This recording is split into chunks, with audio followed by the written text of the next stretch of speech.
BMI यानी कि body mass index. तो बॉडी मास इंडेक्स ज़रूरी क्यों होता है? ये होता है कि इससे पता चलता है कि जो पर्सन है वो नरिश्ड है कि नहीं।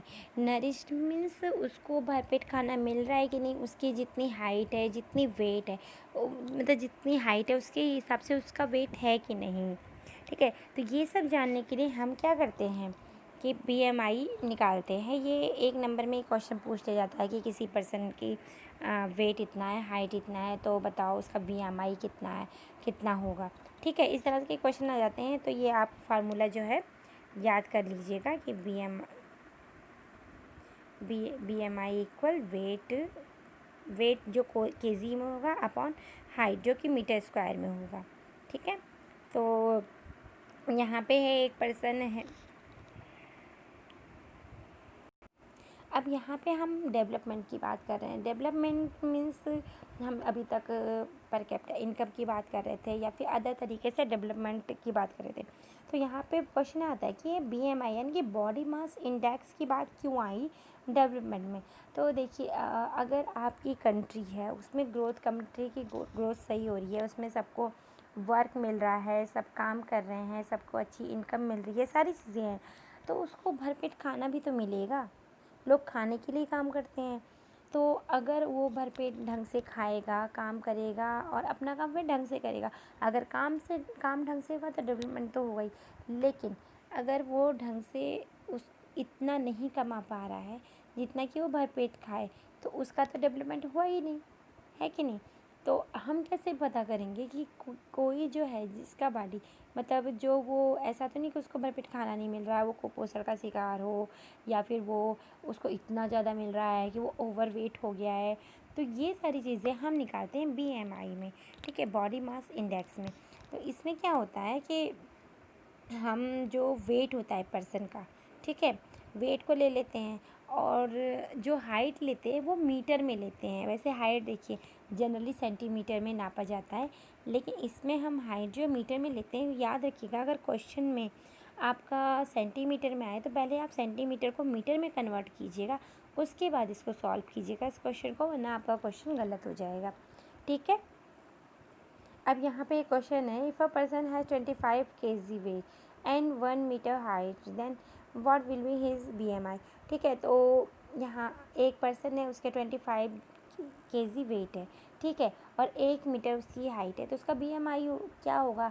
या फिर ये हो सकता है कि आप कैसे आप डिफाइन कर सकते हैं, how can you explain that he is nourished और अंडर नरिश्ड और ओवरवेट। ठीक है, तो यहाँ पे फिर हमें क्या करना रहेगा, कुछ नहीं लिखना रहेगा, सिंपल सी बात है। यहाँ पे बीएमआई फार्मूला निकालिए आप, ये जो है बीएमआई फार्मूला निकालिए, फिर वहाँ पे उसकी वैल्यू रख दीजिए। जैसे यहाँ पे वैल्यू रखी गई है 25 उसका वेट है और 1 मीटर इसका है, तो हमने स्क्वायर लगा दिया और फिर 1 स्क्वायर इक्वल 1 होता है, उस 25 को 1 से कट करके 25 आ गया। ठीक है, तो जो स्केल होता है एक, जैसे कि हम हर चीज़ को नापने के लिए स्केल होता है, तो बीएमआई को नापने के लिए भी एक स्केल होता है कि जो इसमें है कि अगर 18 से कम हो, लेस देन 18 हो, तो अंडर नरिश्ड बोलेंगे उसको। ठीक है, यानी कि कहते हैं ना कुपोषण हो गया, इसको भरपेट खाना नहीं मिला, ये जो अंडर नरिश्ड की बात होती है वहाँ पे, कि अगर बीएमआई जो है 18 से कम है। इसके बाद अगर 25 से ज़्यादा आ जाए तो उसको ओवरवेट, उसे ओवर नरिश्ड नहीं कहेंगे, उसे ओवरवेट कहेंगे। ठीक है, क्योंकि अब कोई आदमी है जिसको जितना खाना चाहिए वो उतना नहीं खा रहा, उससे कहीं ज़्यादा खा रहा है, उसको कहीं ज़्यादा एनर्जी जो है उसकी बॉडी में स्टोर हो रही है, तो वो क्या है, वो ओवरवेट हो गया, जो कि नहीं होना चाहिए। इसके बाद है कि अगर 18 से 25 के बीच में, तो उसको नरिश्ड कहा जाएगा। ठीक है, अगर 18 और 25 के बीच में है, यानी कि वो एकदम फिट है और जितना उसको बॉडी मास जिसका होना चाहिए उतना ही है, अब वो एकदम हेल्दी है। ठीक है, हेल्दी पर्सन के केस में काउंट किया जाएगा। अब जो ऊपर वाला क्वेश्चन उसमें देखिए, पर्सन का जो बॉडी मास है 25 आ गया, अगर 25 से ज़्यादा आता, 26 आता या फिर 25 पॉइंट समथिंग आता, तो भी वो ओवरवेट होता। लेकिन 25 है, यानी कि वो एकदम वो बॉर्डर लाइन पे है, तो वो नरिश्ड है। ठीक है, तो मेरे ख्याल से अब इतना आपको समझ में आ गया होगा और आप निकाल ले जाएंगे। अब इसमें एक्सेप्शन भी होता है। अब एक्सेप्शन क्या होता है, एक्सेप्शन ये है कि जो ग्रोइंग चिल्ड्रंस हैं, growing children are not evaluate on body mass index. जो ग्रोइंग चिल्ड्रन है यानी कि जो बढ़ते हुए बच्चे होते हैं वो बॉडी मास इंडेक्स में नहीं काउंट किए जाते हैं, उनको नहीं इवेल्युएट किया जाता है। क्यों नहीं किया जाता है? अब जो बच्चे टीनेज में आते हैं, ठीक है, एडोलसेंट पीरियड में आते हैं, क्या होता है उनकी कभी अचानक से हाइट बढ़नी स्टार्ट हो जाती है, या फिर अचानक से उनका वेट बढ़ना स्टार्ट हो जाता है, या फिर कभी वो एकदम दुबले हो जाते हैं। मीन्स उनको प्रॉपर डाइट मिल रही है, लेकिन उसके बावजूद चूँकि वो टीनेज है, टीनेज की वजह से उनकी बॉडी जो है वो हार्मोन्स चेंजेस हो रहे हैं, बॉडी जो है वो बच्चे से एडल्ट में क्या हो रही है, कन्वर्ट हो रही है। तो इस चक्कर में क्या होता है, इस वजह से क्या हो रहा है कि बॉडी मास में इसको क्या नहीं होते, काउंट नहीं किया जाता है। क्योंकि हो सकता है कि बच्चे क्या है वो एकदम फिट हों, एकदम हेल्दी हों, उसके बावजूद उनका वेट कम आए, या फिर बच्चे जो है उनकी हाइट नहीं बढ़ रही है, वेट बढ़ रहा है, तो हो सकता है ओवर वेट आए। लेकिन क्या है दोनों ही कंडीशन यहाँ पे काउंट नहीं होती हैं, ठीक है, रॉन्ग हो जाती हैं। तो इसलिए जो ग्रोइंग चिल्ड्रन है वो इस कंडीशन में, बीएमआई के कंडीशन में एक्सेप्शन कहलाते हैं। अब नेक्स्ट जो आता है वो ह्यूमन डेवलपमेंट रिपोर्ट।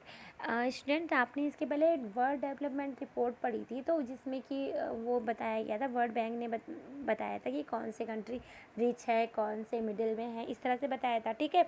तो वर्ल्ड डेवलपमेंट बैंक अलग है, रिपोर्ट अलग है, और ह्यूमन डेवलपमेंट रिपोर्ट अलग है। इन दोनों में स्टूडेंट अक्सर कंफ्यूज हो जाते हैं, तो आप लोग ढंग से रीडिंग कीजिएगा और वीडियो देखिएगा, जिससे कि आप लोग कंफ्यूज ना हों। अब यहाँ पे लाइन है कि income is an adequate measure of level of development, कि मतलब सिर्फ जो इनकम है वो अप्रोप्रिएट नहीं है डेवलपमेंट को मेज़र करने के लिए, ठीक है। उसके साथ हम हेल्थ, एजुकेशन और लिविंग ऑफ स्टैंडर्ड जो है इस तरह के कुछ फैक्टर्स हैं, इंपॉर्टेंट फैक्टर हैं, जिनको कि हम डेवलपमेंट के क्राइटेरिया में काउंट करते हैं, ठीक है। अब इसकी बात करते हैं UNDP, United Nations Development Programme, ठीक है। यूएनडीपी की फुल फॉर्म है यूनाइटेड नेशंस डेवलपमेंट प्रोग्राम। तो ये क्या करते हैं, ये जो है रिपोर्ट पब्लिश करती है, और जो रिपोर्ट पब्लिश करती है उसका नाम है ह्यूमन डेवलपमेंट रिपोर्ट, ठीक है। तो ह्यूमन डेवलपमेंट रिपोर्ट में क्या होता है, वो लोग एजुकेशन के लेवल पे, हेल्थ के स्टेटस पे और पर कैपिटा इनकम के हिसाब से वो लोग क्या करते हैं, वो कंट्रीज़ को कंपेयर करते हैं कि ठीक है कि कौन सी कंट्री में कितना एजुकेशन लेवल है, कितने लोग पढ़े लिखे हैं, कितने क्लास तक पढ़े लिखे हैं, किस क्लास तक बच्चे जो है आते आते स्कूल छोड़ देते हैं, और हेल्थ स्टेटस। और सबसे बड़ी बात, अगर पढ़े लिखे भी हैं तो पढ़े लिखे किस लेवल, ऐसा तो नहीं ग्रेजुएशन कर लिया है लेकिन केवल किताबी ज्ञान है, वो सारी चीज़ें नहीं होनी चाहिए, ठीक है। और हेल्थ स्टेटस क्या है मतलब इन्फेंट मोर्टेलिटी क्या, कितना रेट है, ऊपर से फिर कितने बच्चे सरवाइव करते हैं, और सरवाइव करने में भी कितने नरिश्ड हैं, कितने नहीं हैं, ये सारी चीज़ें हेल्थ स्टेटस में आती हैं। फिर पर कैपिटा इनकम वो भी काउंट करते हैं। तो मतलब ये सारी चीज़ें जो हैं ये कंपेयर करके कंट्रीज़ को इन सारे बेसिस पे कंट्रीज़ को कंपेयर करती है। कौन कंपेयर करता है, यूएनडीपी, ठीक है। वो एक रिपोर्ट निकालती है, उस रिपोर्ट में रहता है ये सारा का सारा ह्यूमन डेवलपमेंट रिपोर्ट रहता है, उसको मतलब ह्यूमन डेवलपमेंट रिपोर्ट कहते हैं। और वो जो इंडेक्सिंग करते हैं इनकी, ठीक है, जैसे जो अलग अलग कंट्री बनाए, तो जैसे हम लोग नहीं करते कॉपी में, क्या करते हैं इंडेक्स बना देते हैं कि हाँ कि पहला नंबर की कॉपी में इंडेक्स तो आपने बनाया होगा कि नंबर 1 पे चैप्टर 1 जो इस डेट से इस डेट तक, इस डेट से इस डेट तक ये हुआ है। तो सेम उसी तरह से मतलब उससे मिलते जुलते ही तरह से आप इंडेक्स लीजिए कि इंडेक्स बनाते हैं कि हाँ किस कंट्री में कि एजुकेशन लेवल क्या है, हेल्थ स्टेटस क्या है, पर कैपिटा इनकम क्या है, इस तरह से कुछ जो चीज़ें हैं कि लिविंग स्टैंडर्ड क्या है, मतलब ये कुछ जो फैक्टर्स हैं उनके हिसाब से वो लोग इंडेक्स बनाते हैं, इसको हम बोलते हैं ह्यूमन डेवलपमेंट इंडेक्स, याद रखिएगा इसको। अब नेक्स्ट टॉपिक है जो हमारा है सस्टेनेबिलिटी ऑफ डेवलपमेंट। ये हमने ज्योग्राफी में भी पढ़ा था कि सस्टेनेबिलिटी क्या होता है। सस्टेनेबिलिटी होता है कि जब हम जो रिसोर्सेज होते हैं उनको अपने नीड के अकॉर्डिंग यूज़ तो करें, लेकिन उसको इस तरह से यूज़ करें कि वो हमारे आगे वाली जनरेशन के लिए भी वो चीज़ सस्टेन कर जाए, बच जाए। तो ठीक है, इसी को सस्टेनेबिलिटी ऑफ डेवलपमेंट कहते हैं। अब अब देखिए आप जो है कोई चीज़ यूज़ कर रहे हैं कर रहे हैं कर रहे हैं कर रहे हैं कर रहे हैं, तो क्या होता है एक टाइम के बाद वो चीज़ धीरे धीरे ख़त्म होनी शुरू हो जाती है। ठीक है, तो इसमें चैलेंज क्या है? ठीक है, अब कोई चीज़ है हमें फ्यूचर के लिए जनरेशन के लिए रखनी है, लेकिन हम उसको आज भी यूज़ करना चाहते हैं, तो एक चैलेंज ही तो है एक तरह से उस चीज़ को बचाना, कि हाँ कि हम यूज़ भी करें और इतने अमाउंट पे यूज़ करें कि हमारे जो आने वाली पीढ़ियाँ जनरेशन है उनके लिए भी बच जाए। ठीक है, तो यहाँ पे चैलेंज की बात करते हैं कि डेवलपमेंट रिक्वायर्स। अब जैसे कि आप कोई फैक्ट्री लगाना चाहते हैं, ठीक है, अब थर्मल पावर की फैक्ट्री बाय द वे आप लगाना चाहते हैं, तो थर्मल पावर के लिए आप जो है आपको कोल की ज़रूरत पड़ेगी। आपको एज ए फ्यूल, ठीक है, आप कोल निकाल रहे हैं। अब कोल जो है आपको धरती के अंदर मिल रहा है, आपने माइनिंग करवाई, कोल निकाल रहे हैं, आप उसको लगा रहे हैं, तो यहाँ पे डेवलपमेंट रिक्वायर्स। तो जब अगर डेवलपमेंट है, थर्मल पावर प्लांट आपने लगा दिया, तो प्लांट आपने लगाया कि हाँ भाई कि जो आसपास के एरिया हैं इनको डेवलपमेंट हो जाएगा, इनको जॉब मिलेगी। अब आपने पावर प्रोजेक्ट तो लगा दिया है तो कि आसपास लोगों को जॉब मिलेगी, लेकिन उसके लिए आपने क्या किया, कोल को जो है माइन करना शुरू कर दिया, माइन से निकालना शुरू कर दिया। ठीक है, तो अब क्या हुआ, कंजप्शन ऑफ रिसोर्सेज। तो रिसोर्स जो है, कोल जो है वो रिसोर्स है हमारा, उसका कंजप्शन हो रहा है, उसको यूज़ कर रहे हैं हम। ठीक है, अब leading to depletion of resources. अब जब हम कोल जो निकाल रहे हैं तो डिप्लेशन को बढ़ा रहा है, मीन्स सस्टेन जो है वो नहीं कर पाएगा, क्योंकि क्या हम लोग तो यूज़ कर रहे हैं। और हमने पढ़ा था ज्योग्राफी में कि जो कोल वगैरह है इसको पढ़ने में बनने में हज़ारों साल लग जाते हैं। तो ये एक बहुत बड़ा चैलेंज है कि हम रिसोर्सेज को यूज़ भी करें, लेकिन उसको क्या बचा के भी रखें। अब ग्राउंड वाटर इन इंडिया, ठीक है, जो इंडिया में ग्राउंड वाटर है वो भी जो, अब देखिए ग्राउंड वाटर की बात ये है कि जो वाटर लेवल है, जो वाटर टेबल है, वो क्या है, रिसाइकिलिंग होता रहता है। मतलब जैसे कि नदी नाला तालाब वगैरह सब हैं, ठीक है, नदी नाले तालाब वगैरह सब कुछ है।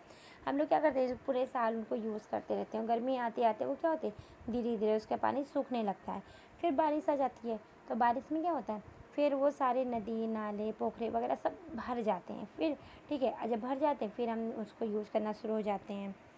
तो ये क्या है, वाटर रिसाइकिल होता है, मतलब रिचार्ज हो रहा है। और जैसे कि पुराने ज़माने में क्या होता था, कहते हैं ना कि आपके मम्मी पापा भी कहते होंगे कि अरे पहले तो 50 फीट पे ही हम जब ड्रिलिंग करते थे तो पानी आ जाता था, पंप लगाते थे पानी आ जाता था। लेकिन अब क्या है, अब 100 फीट पे भी पानी बहुत मुश्किल से आता है। तो क्या हुआ, वाटर टेबल जो है वो नीचे का और नीचे चला गया। ये ऐसी चीज़ है, जैसे वाटर जो है वो रिचार्जेबल है, हर साल रिचार्ज हो रहा है, इसके बावजूद वाटर का लेवल जो है कम होता जा रहा है, धीरे धीरे नीचे होता जा रहा है। तो क्या हो रहा है, हम इसको सस्टेन नहीं कर पा रहे हैं, जो कि हमारे लिए बहुत ही गलत चीज़ हो रही है, क्योंकि अगर हम ऐसे ही निकालते रहेंगे तो फिर हमारे जनरेशन को, आने वाली जनरेशन को क्या मिलेगा। अब जैसे कि हाँ, ये क्यों हो रहा है, अब जैसे कि हम क्या कर रहे हैं, हम लोग हर घर में, आप क्या है, पहले देखिए वेल रहता था, पॉन्ड रहता था, इन सब से लोग जाते थे पानी निकालते थे, घर ले जाते थे, उतना ही यूज़ करते थे जितना ज़रूरत पड़ती थी। अब क्या होता है कि अब सबके घर में हैंड पंप लग गया है, और पंप लग गया है पानी वाला, और इरिगेशन के लिए लोगों ने बहुत बड़े बड़े पंपिंग सेट लगवाए हैं, बोरिंग करवाया है। तो इससे क्या होता है कि पानी जो वाटर टेबल है, इससे हम बहुत ज़्यादा पानी खींच रहे हैं, जितना कि हमें नहीं चाहिए, उसके बावजूद हम पानी ले रहे हैं, सिंचाई कर रहे हैं। हम अपने बहुत लोग अपने जानवरों को भी पाइप के पानी से नहला रहे हैं। बहुत लोग क्या कर रहे हैं, पानी जो है अभी चीज़ें यूज़ कर रहे हैं, पानी बह रहा है तो कोई बात नहीं, बहने दो। ये सारी चीज़ें मीन्स क्या हो रहा है, मतलब मिस यूज़ कर रहे हैं। तो इस तरह से क्या हो रहा है कि जो ग्राउंड वाटर है धीरे धीरे कम हो रहा है। अगर यही कंडीशन रहा तो शायद आने वाली पीढ़ियों को पानी मिले ही ना, बहुत कम पानी मिले। ठीक है, ऐसे ही है केस ऑफ क्रूड ऑयल। जो क्रूड ऑयल है, जहाँ से हम पेट्रोलियम लेते हैं, तो क्या उसमें भी जो है, अब आपको बताया था ज्योग्राफी में कि क्रूड ऑयल है, उस सबको बनने में भी हज़ारों साल लग जाते हैं, समुद्र के तल में वो सारा बनता है पेट्रोलियम। तो इसको भी जो है निकाल रहे हैं। अब देखिए जो अरेबियन कंट्रीज़ है, इसमें क्या है कि मतलब बहुत ज़्यादा क्रूड ऑयल वो लोग निकालते हैं, लेकिन इसके बावजूद बहुत सारे अरेबियन कंट्रीज़ जो हैं जो उतने डेवलप नहीं है जितने की होने चाहिए। क्यों? क्योंकि डेवलपमेंट वहाँ पे सिर्फ़ और सिर्फ मनी से आ रहा है और कुछ तो हो नहीं रहा है। तो इसलिए कह सकते हैं कि जो डेवलपमेंट है वो सारी चीज़ों को लेकर के देखा जाता है। मीन्स लिटरेसी भी है और रिसोर्सेज भी हैं और इन्फेंट मोर्टेलिटी भी है, मतलब बहुत सारे फैक्टर्स हैं जिनको हम टोटल जब हम देखते हैं तब हमें पता चलता है कि कौन सी कंट्री कितना डेवलप्ड है और कितना नहीं है। यहाँ पे देखिए एक लास्ट जो स्टेटमेंट दिया हुआ है, we have not inherited the word from forefather, we have borrowed it from our children। ठीक है, मीन्स हमारा जो वर्ड है, हमारा जो नेचर है, प्रकृति है, ये हमें इनहेरिटेड नहीं है, मतलब हमें हमारे दादा परदादा से नहीं मिली। जैसे कि क्या होता है, अगर हम देखें तो हमारे जो प्लॉट है, हमारे पास जो ज़मीन जायदाद होती है क्या होती है, अब वो क्या बोलते हैं, हमारे दादाजी से पिताजी को मिली होगी, पिताजी के बाद आप लोग को मिलेगी। लेकिन जो नेचर है, नेचर ऐसी नहीं होती है। नेचर जो है वो किसी को उसके फोर फादर से नहीं मिली है। इसको इस तरह से अज्यूम करना चाहिए कि ये आपने अपने बच्चों से बोरो की हुई है, कर्ज लिया हुआ है। तो कर्ज लेने के बारे में आपको पता है ना कि जब हम किसी से उधार लेते हैं, कर्ज लेते हैं, तो हमें उधार तो देना ही पड़ता, संग में उसके साथ उसका क्या इंटरेस्ट भी देना पड़ता है। उसका कहते हैं ना कि मूल भी सूद भी दोनों देना पड़ता है। तो सेम ऐसे ही हमें इस तरह से अज्यूम करना चाहिए कि जो हमारा नेचर है ये हमने अपने बच्चों से क्या लिया, उधार लिया है, बोरो किया है, जो कि हमें सूद के साथ उनको वापस करना है, इंटरेस्ट के साथ वापस करना है। तो इसलिए जो ये जो रिसोर्सेज हैं, सस्टेनेबल रिसोर्सेज है, इनको कम बस इतना यूज़ करना चाहिए कि हमारी नीड को फुलफ़िल करे और हमारी जनरेशन के लिए भी रह जाए। ठीक है, तो ये है हमारा सस्टेनेबिलिटी ऑफ डेवलपमेंट का टॉपिक फिनिश होता है। यहाँ पे हमारा पूरा चैप्टर फिनिश होता है। स्टूडेंट वीडियो को ध्यान से देखिएगा और कोई भी डाउट हो तो आप मुझे टेक्स्ट कर सकते हैं। Thank you.